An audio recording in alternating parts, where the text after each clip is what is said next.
You're reminding me that they gave me TCM backgrounds to put behind me, and I haven't made use of them yet. Oh, no worries, Bill. Hey, Jeff in Las Vegas. Thanks for joining me today to talk about Yeah. Let Me Come In at the Turner Classic Movie Film Festival, virtual again this year.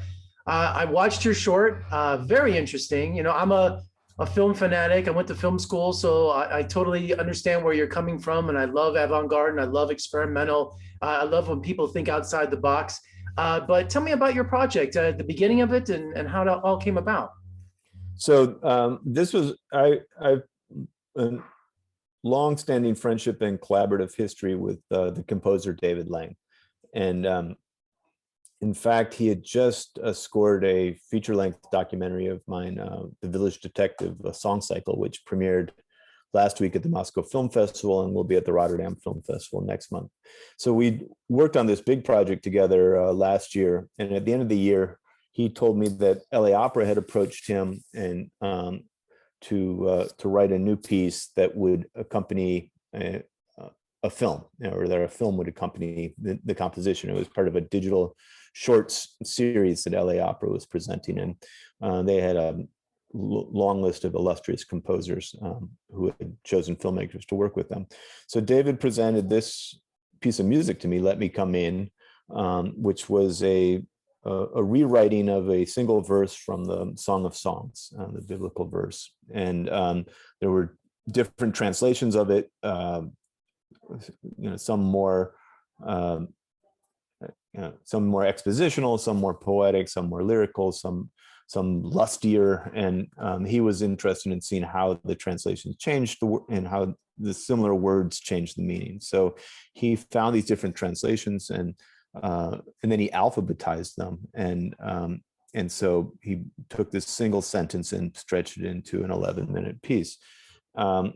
So he sent me first a sketch, and then a few weeks later, the soprano Angel Blue recorded it with LA Opera, and they sent me the master recording. And at that point, it really reminded me of this footage that I had seen and then scanned almost 8 or 9 years ago. I think in 2012, I first saw the footage, and in 2013, I had it scanned. And so it had sat on a hard drive in my studio for years. And, maybe I had used an image or two for different projects over the years, but I had never used this entire sequence intact. And to the degree that it is the entire sequence, of course, it's edited as well. So that was an interesting process, and it's a film that has an interesting backstory. The Pawns of Passion was part of a larger collection of nitrate film that had sat in a barn in Pennsylvania for years. And when the owner of the collection died, the preservationist Bruce Lawton stepped in and donated the entire collection to the Library of Congress. I'm friends with the nitrate vault manager of the Library of Congress in Culpeper, Virginia, a guy named George Williman. And sometimes when he finds film reels that are too far gone, he'll dispose of them. But before he does, if he thinks it's something I'd be interested in, he puts it on his shelf, puts a Post-it note on the shelf with my name on it, and tells me, "Hey, I got something you might want to take a look at." So that happened in 2012. I saw a couple of these reels then, and sent them to Color Lab in Maryland to have them scanned, and then they sat as files on my drive for the last 9 years. And what is your goal, or I mean, what is it as a filmmaker to show something like this to someone? Because people aren't used to, unless they understand the background for experimental film or for art's sake. Because as I was watching it, I have a totally different eye than maybe an average person that would see it. So as a filmmaker, what is your message by showing this and by combining this music and showing this, showing the Pawns of Passion? And I mean, it's just what's the reaction like, or what has been the reaction from people you've shown this to?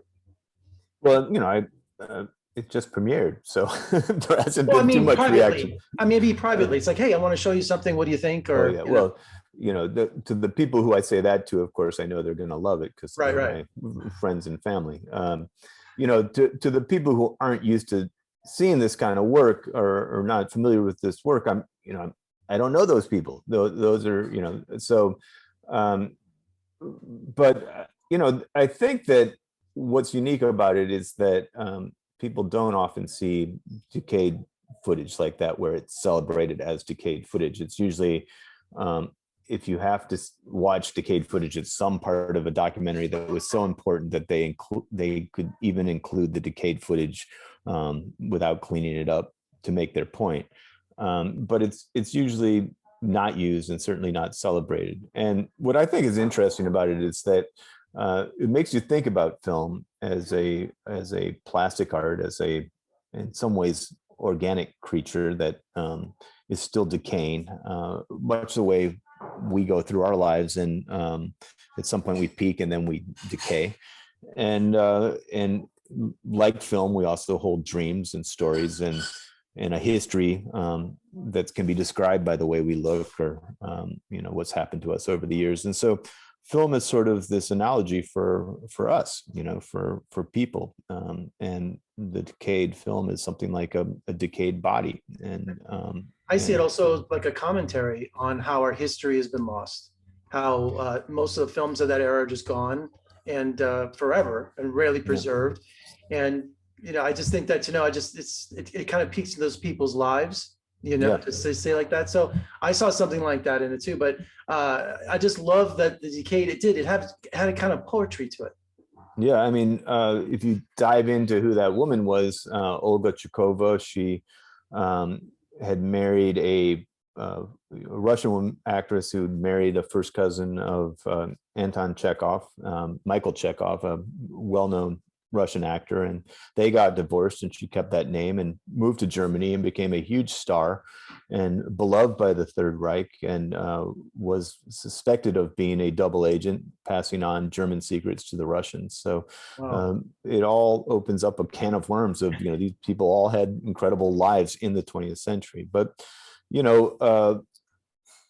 these films are lost, but they're also still found, right? I mean, a nitrate film from the 20th century can sit in a barn in Pennsylvania and still be unearthed and shipped to the Library of Congress and sit there for a bunch of years, and then get scanned and sit on my drive for a bunch of years. And it still survives, whereas all our DCPs and QuickTimes are not going to survive any barn in Pennsylvania. Absolutely. So the 20th century, it was a rough one, right? It was a very tough, just talking about Olga Chukova there in her history, right. It was a horrible time in some ways, but it produced cinema, and it's really the only century that produced cinema. And I know we're talking about film, but also our television history. A lot of that has been missing and gone, either with film, and it's never been preserved, or it's in danger as well.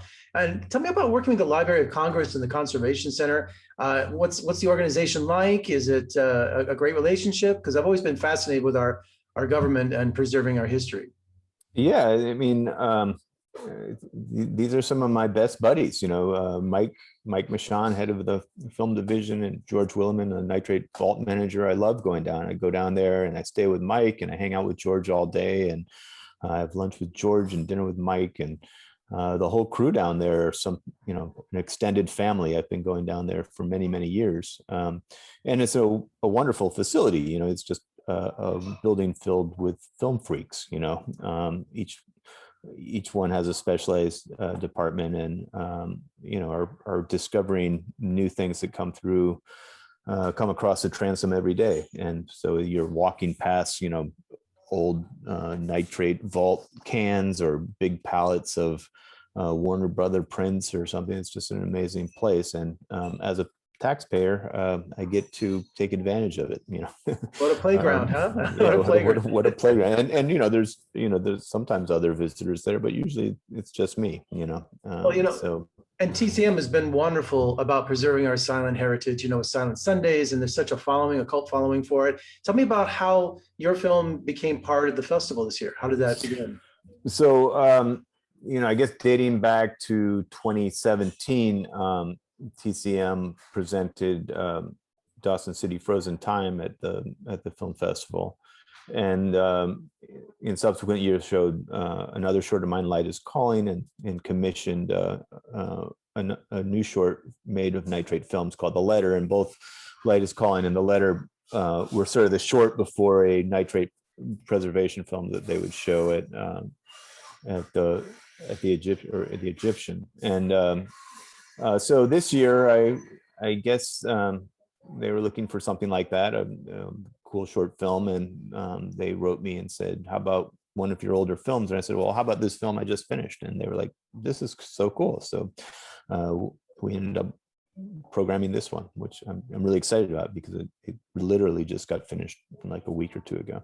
Well, congratulations. I watched it last night and I totally enjoyed it. And good luck at the festival. And let's talk again soon. I'm sure you'll be back for next year.